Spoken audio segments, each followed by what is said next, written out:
Whenever Aesop Rock tells a story, he leaves no stone unturned. Every line has important details or is setting up the next line.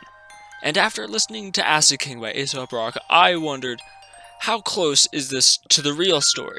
And what I learned, he's not just telling the story of Gary Lauwers' murder, he is actually telling Ricky Kasso's life story.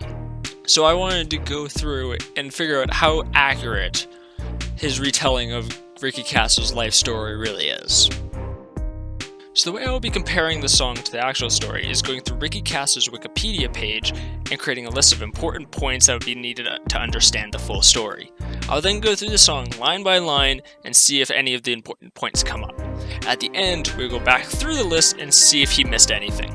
So if you haven't listened to Acid King by Aesop Rock before, I've left a link to the song in the description. So to show you who Ricky Kasso is before we go into analyzing it, I've pulled up his mugshot on screen here, and there's two things that you should notice about it. How terrifying his eyes are, as well as that he's wearing an AC/DC shirt. A lot of people thought bands like AC/DC, Judas Priest, and Black Sabbath were devil's music, and were absolutely terrified of it, which is what made this story hit national headlines. So after going through the Wikipedia page, this is the list that I've come up with, the 21 important points that have to come up in the story for it to be the complete story. The first thing is, of course, his name or his nicknames, Ricky Kasso, Acid King, or the Say You Love Satan Killer. Number 2 is that he was 17 years old at the time he committed the murder. 3, you need a location. He lived in Northport, New York. Number 4 is that Ricky Kasso did a lot of drugs and this was a drug-related murder. 5, as I mentioned before, was that he listened to lots of heavy metal and was arrested wearing an AC/DC shirt. Because of all the music he listened to, people thought that he was a part of a satanic cult. Him and his friends called themselves the Knights of the Black Circle, which is part of the reason that people thought he was in a satanic cult. For some background information, he was also arrested the year prior for grave robbery. While he was arrested, his parents tried to get him into some psychiatric care, but the doctors didn't believe that he was a danger to society. So that's all background information, and now this is where the actual story comes into play, and the conflict started when Gary Lauwers stole 10 bags of PCP while Kasso was passed out at a party. Lauwers then owed Kasso $50 for the bags of PCP that were stolen and not returned, because he had already used 5 of them. Eventually, Kasso called off the debt and invited Lauwers to go do some other drugs with them, most likely LSD or PCP. They started a fire with Lauwers' socks and the sleeves of his denim jacket. Eventually, out of nowhere, Kasso attacks Lauwers, bites him on the neck, and then pulls a knife and stabs him anywhere between 17 and 36 times. And I don't know how there's that much discrepancy. As well as stabbing him between 17 and 36 times, Kasso also sliced Gary Lauwers' eyeballs out.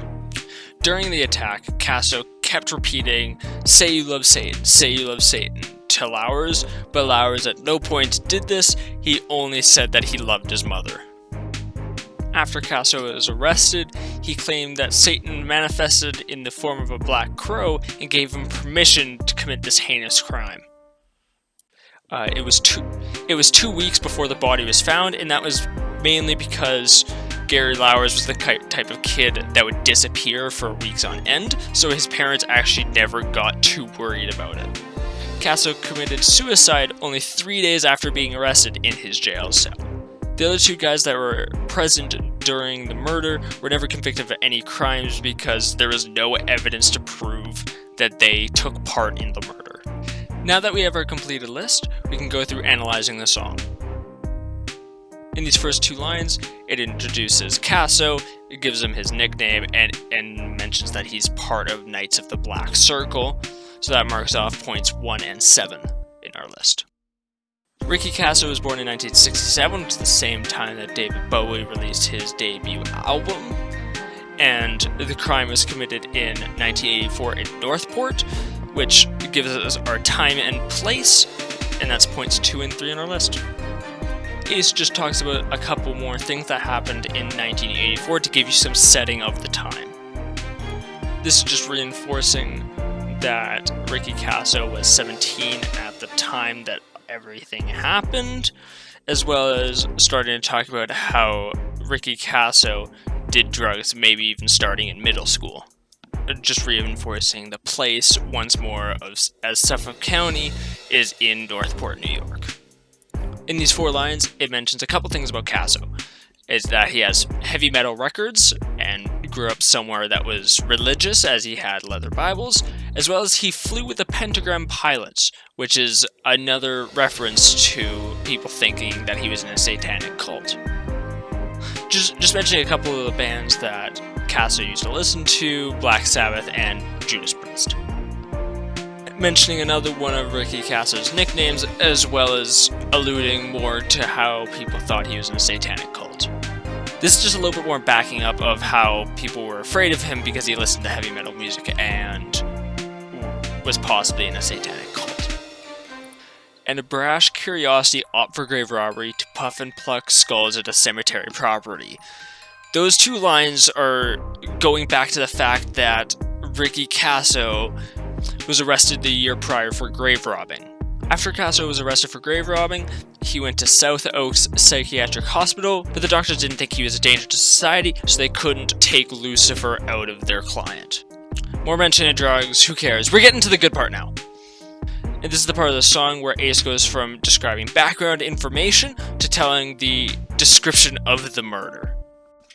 While Kasso's at a party, he passes out from being either drunk or high. I saw sources mentioning each. And while he is passed out, Gary Lauwers proceeds to steal 10 bags of PCP from him. Aesop just calls it dust, but that's just slang for PCP. After Kasso finds out that it was Gary Lauwers who stole the PCP from him, he tracks him down, beats him up, and then demands the bags of PCP back. However, he only ends up getting 5 bags back, so Kasso tells Lauwers that he owes him $50. So after Kasso and his friends beat up Gary Lauwers, they try to figure out what's happening, and eventually Kasso waves all the debts off and invites Lauwers to go do PCP or LSD. There was, again, some sources were saying PCP and some were saying LSD. Aesop then compares the 2 shaking hands and calling off the debt to a mosquito shaking a spider web. Just one last line reinforcing that they're going to do drugs together. I honestly couldn't figure out what Aesop meant by 4 kids dipped in a black hole bath, though. This is an important part to our story because this is where it actually sets a date, but it's a little bit confusing because originally everyone thought that the date was June 16th, but it was later revealed that it was on June 19th, so this just seems like a mistake on Aesop's part. Now that Kasso, Lauwers, and their 2 friends are in the woods together having a smoke, Kasso eventually snaps, tackles Gary, and starts stabbing him to death. Throughout the entire attack, he keeps repeating the phrase, "Say you love Satan, say you love Satan," to Lauwers. And Lauwers refuses to do that. The entire time he just says, "I love my mother, I love my mother." However, Aesop never mentions the fact that Lauwers kept saying, "I love my mother, I love my mother." So that's one point that's missed on the list. And then it comes into 2 quick, very short lines, but they reveal a lot of information. It reveals that Kasso stabbed Lauwers 32 times, gouged at his eyes, as well as it mentions that he has burns on his skin. Which actually, if you go back and look at our list, they started the fire with Lauwers' socks as well as his sleeves, which explains why he had burns on his skin. When Kasso was arrested, he explained to the cops that he saw Satan manifest in the form of a crow and gave him permission to murder Lauwers. And then Aesop questions whether or not it was a individual event or if it was a part of a pristine whole. Aesop backtracks here a little bit and going to before Kasso was arrested, because Kasso bragged all around town that he murdered Lauwers, and eventually someone gave an anonymous tip, which Aesop kind of mentions as he just as somebody. He doesn't really mention a specific person. And then it goes back to where Aesop was before in the story, and then explains that Kasso hung himself before his 3rd day in jail. Aesop's final lines in the song bring in one of our last points, which is more than adults or authority could rightly decode, because the authority could not figure out whether or not the other two guys that were there during Gary Lauwers' murder were a part of the murder or if they were just bystanders. So neither of them were ever convicted of anything. Now in the outro here, it just has these lines repeating over and over, and it doesn't really give any information though, so it doesn't help our list whatsoever. Now that we're finally done the song, we can go back to our list and see how well Aesop has done. And Aesop has done extremely well. He's nailed 19 out of the 21 points, but he's made a couple blunders as well. So, first of all, he never mentions that Lauwers said, "I love my mother," when Aesop never mentioned that Lauwers said, "I love my mother," when Kasso demanded for him to say that he loves Satan. As well as Aesop never mentioned how long it took them to find the body. That's not the most important point, but it is a very important point. As well as Aesop mentioned a couple details that weren't really confirmed. Aesop mentions that it happened on June 16th, but it was later figured out that it was actually June 19th that happened. It just kind of seems like a simple mistake on Aesop's part, though. The second blunder that Aesop made was that he mentions that Kasso stabbed Lauwers 32 times exactly.